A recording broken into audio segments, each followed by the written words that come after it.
Hi guys, welcome back to yet another fun DIY week here aboard good old Athena. Last weekend's big cliffhanger was the rudder and the surprise that was hiding inside of it, but we'll get back to the rudder a little later in this video. Tonight I want to take care of the 3 mysterious holes I found in the cockpit sole a few weeks back. These are the 3 holes I'm referring to, and they make about as much sense as a screen door aboard a submarine. I have no idea what the point was with these holes or why anybody would drill them in the first place, but I do know for sure that I don't need them. I want to take care of all 3 holes tonight, but especially this one, because I know this one is leaking.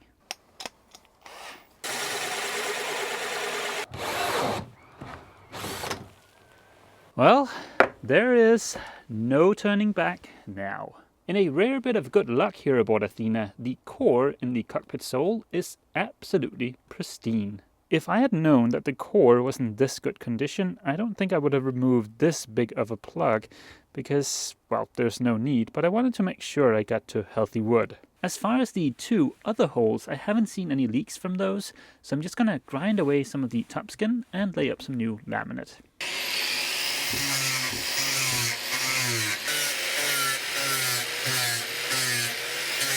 Remember a little earlier in the video where I said in a rare turn of good luck the core was in good shape? The core is in good shape, so that is certainly nice, but it turns out the laminate has big, huge, gaping voids in them, and some of them have got a little bit of water inside.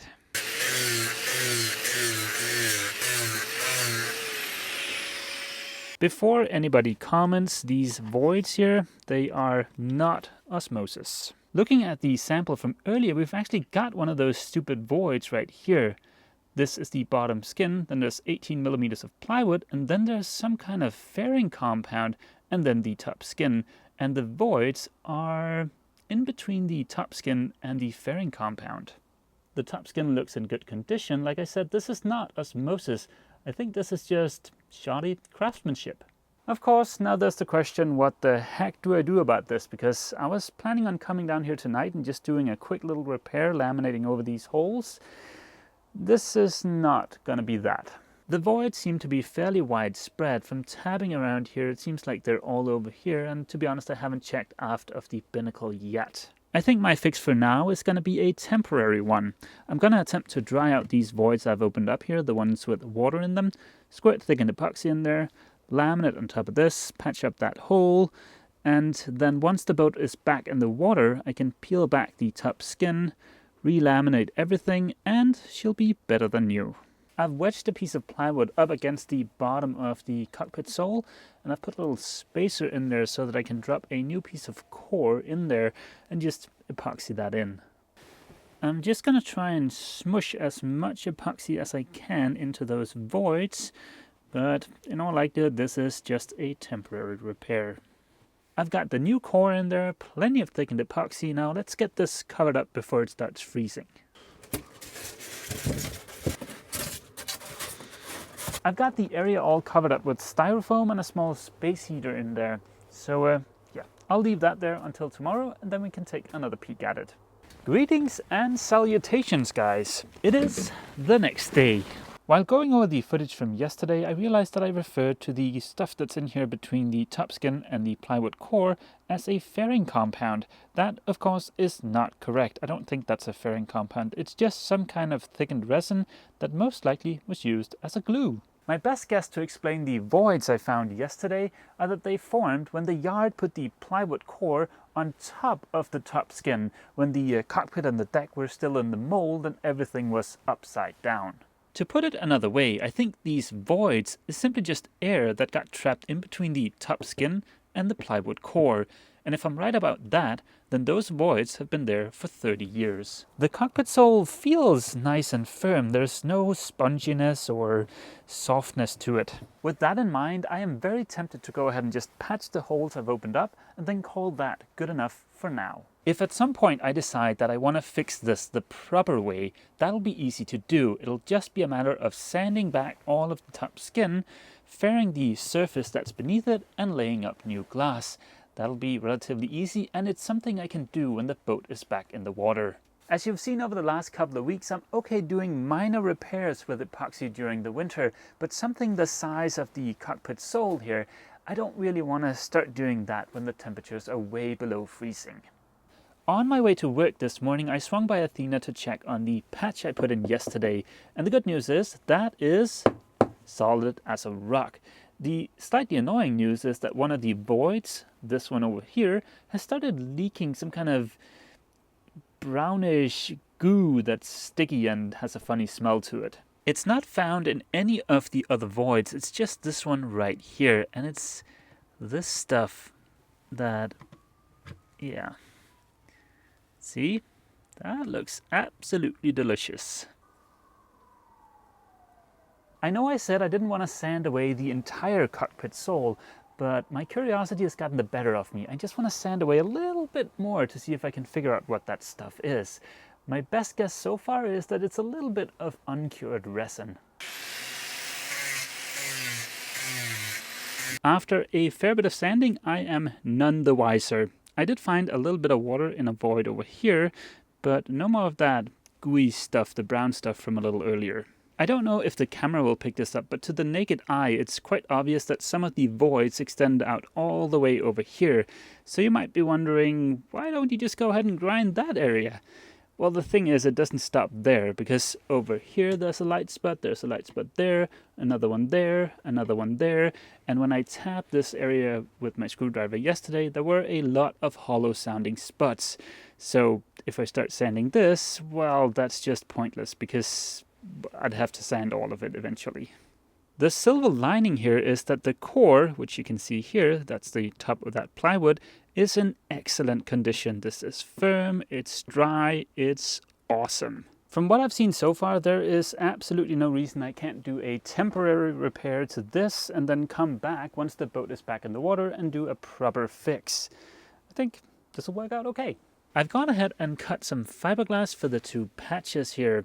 This one is just going to get fiberglass, but this one over here is going to get a lot of 406 down here in the bottom. I've wiped everything down, so the next step is just to coat this with some unthickened epoxy before I slather it in 406.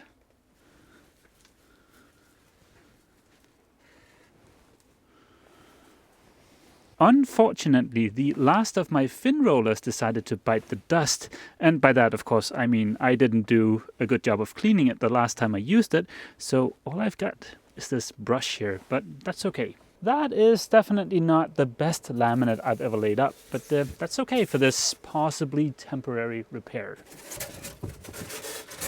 Before I leave the boat, I'm just going to move my little kerosene heater over here so that it heats the bottom of the cockpit sole. Like I said, doing this during the winter is kind of a hassle. It's a couple of days later, it's Friday afternoon, the weekend is finally here, so let's head up and check on that repair. I would say that looks perfectly okay. Some glorious, glorious sanding and a tiny bit of fairing compound, and these will be invisible. In case you're wondering why I don't want to deal with the cockpit sole right now, let me just show you something. This is from the little temperature and humidity locking doohickey I've got here aboard the boat, and I'll see if I can include a link for that thing in the description.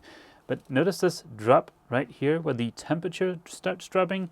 That is last night a little before 11 o'clock. So what happened a little before 11 p.m. last night? Well, the power went out, and with it, the heat. By the time I got to Athena in the morning around 7 o'clock, the temperature was already down to -2 degrees Celsius. Fortunately, all I did yesterday was just a tiny bit of fairing in the engine compartment, so nothing major and nothing structural. The epoxy in the engine compartment must have been way below freezing.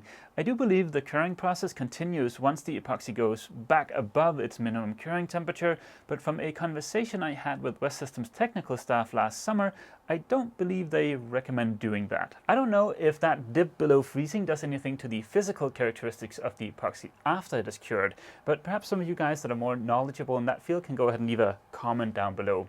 Either way, it sure as heck is a lot easier dealing with epoxy during the summer when everything is nice and warm. With that being said, let's just go ahead and do a tiny bit more epoxy work before I drag the stuff back to my storage unit. What I want to make sure is that water never ever seeps into this piece of plywood again through this little limber hole down here. That right there is the hole in question. It took 4 days to dry out this piece of plywood, but it is finally dry. Just as when skinning a cat, there is more than one way to go about doing that.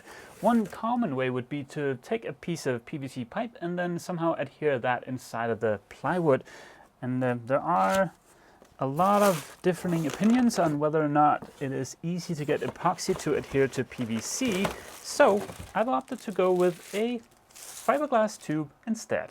I've also got some other goodies in here, so let's just get those out of here. Let's say a bit of fiberglass, some mixing cups, fin roller,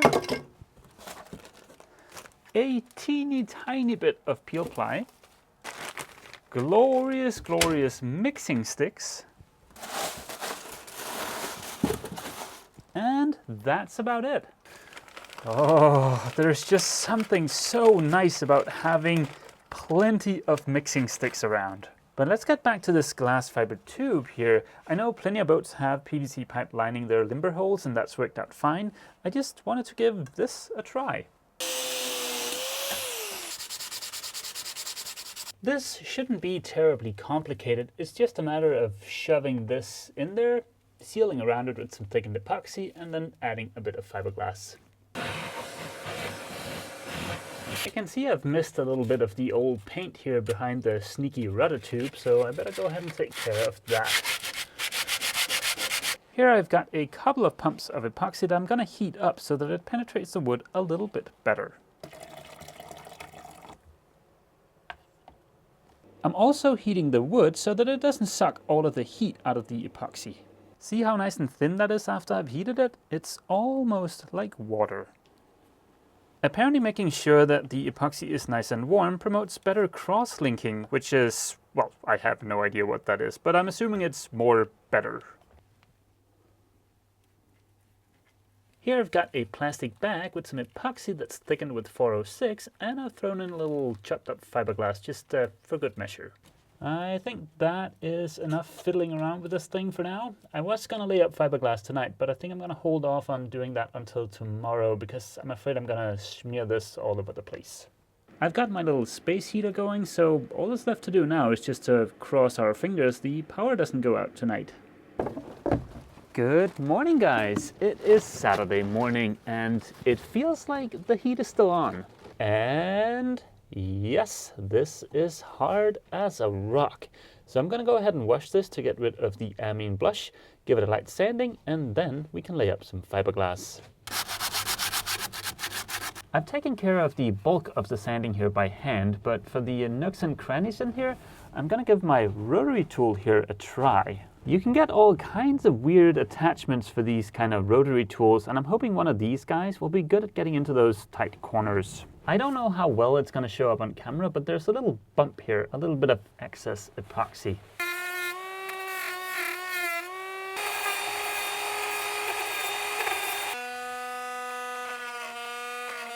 That took care of the little pokey bits. This is now relatively nice and smooth. I am going to lay up a little bit of a fillet along this edge here. I should have done that yesterday, but yeah. And today this is adhered in place, so I don't need to worry about the tube moving around on me. I've smoothed out the edges a little bit more with some thickened epoxy, and I think we're ready to lay up some fiberglass. It got a little bit hectic, but I've got 2 layers of this stuff on there now. This is 280 gram plain weave. Turned out this was pretty difficult to wet out. Mind you, that was not the fault of the fiberglass, it was my own stupidity, because I can relatively easily heat a piece of plywood like the one back here, but heating the hull turned out to be a lot more difficult. So as soon as I applied epoxy to that surface, all of the heat just got sucked out of the epoxy, and what I was left with was more like porridge than water. But never mind, I think it turned out okay in the end. Now the reason I applied a big piece of fiberglass to this entire area was because I didn't want to have a little hump in here where water could gather. Good morning, guys. Who is ready to get their paint on? I know I am. Yesterday might have seemed like a pretty short day here aboard Athena, but I spent the rest of the day building this sexy looking box here. But this is for next weekend's video, so let's just get back to the engine compartment. I can't paint the inside of the hull yet because I need to glass in the support for the new fuel tank, but I can go ahead and paint the two sides, the top, and the little shelf down there.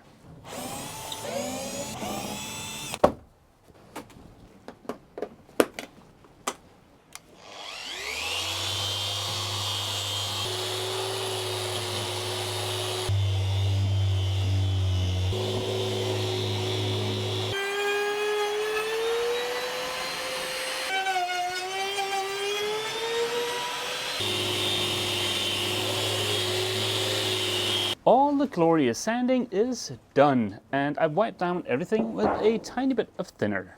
And that is basically all the prep I'm gonna do in there. Now, a few weeks back, I mentioned that some diesel might have soaked into the plywood, and a lot of you guys commented with various suggestions on how to get it out of there.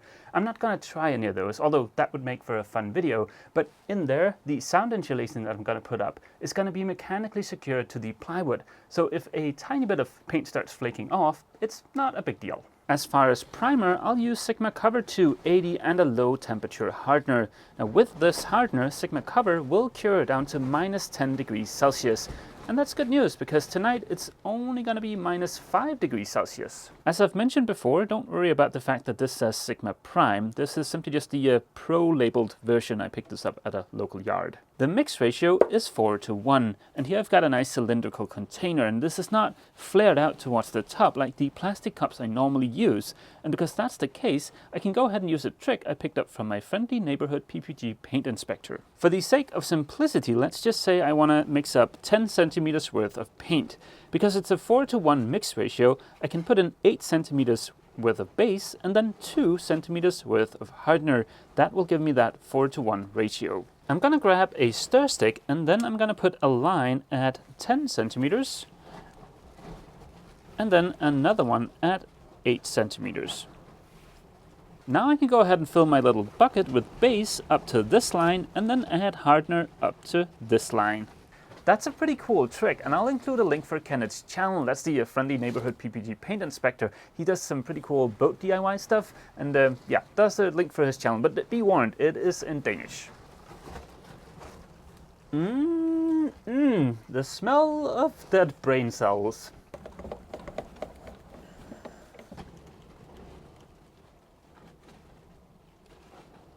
I was kidding a little earlier on. The stuff that really smells is not the base, it's the hardener. Because it's cold, I'm gonna add a little bit of thinner to this to help it just flow a little bit better.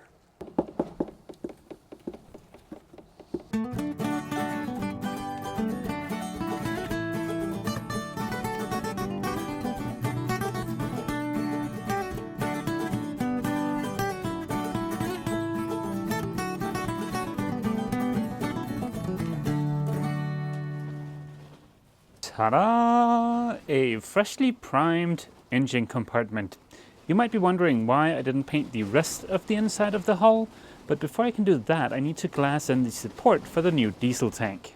Earlier this week, I cut these two pieces of 6mm plywood. I did that because there's a little bit of a problem area inside the engine compartment, but I think we'll get back to these two in next weekend's video. Woohoo! Those fumes will curl your nose hairs, so I want to get out of here. But before I do, let me just give you a quick update on the rudder. If you guys remember, last weekend I cut into the rudder and I found a somewhat mysterious material in there. Through the magic that is YouTube, it turns out that there's another guy that's right stab in the middle of taking apart a rudder that's constructed in the exact same way as the one here aboard Athena. The YouTube channel is called Just About Sailing, and he does some DIY stuff, and I think it's pretty cool, so you should head over and check out his channel. Now, he's got the drawings for his boat, and on those drawings, the stuff inside the rudder is referred to as dough. Apparently this stuff was popular in British-built boats during the 80s, which is when Athena was constructed, so it all kind of lines up. So I'm gonna go ahead and declare the mystery of what's inside of my rudder solved. But as you can see on his channel, getting the stuff out is not really an option. Meanwhile, I've talked to a couple of experts and they all agree the rust coming out the bottom of my rudder is not a great sign. So yeah, I think my fix is going to be to build an entirely new rudder stock and all. There are a few logistical issues, like for instance, when the heck am I supposed to find the time to build an entirely new rudder? Because if I want to splash Athena this summer, which is already looking doubtful, I certainly don't have time to build a new rudder. Well, the old one looks in kind of okay condition still, so I think I'm just going to use that for a couple of years, and then maybe next summer I can build a new rudder, and then when Athena goes up on the hard the next time, I can simply just swap out the two rudders. That means all I have to find time for this summer is to build a mold of the old rudder, and I should be able to do that. But yeah, we'll see what happens. Okay guys, I am gonna head back to Obelix. It is freezing cold, so I guess that is gonna be it for this video. As always, feel free to leave a comment down below, and don't forget, if you've enjoyed this video, remember to leave a like. See you!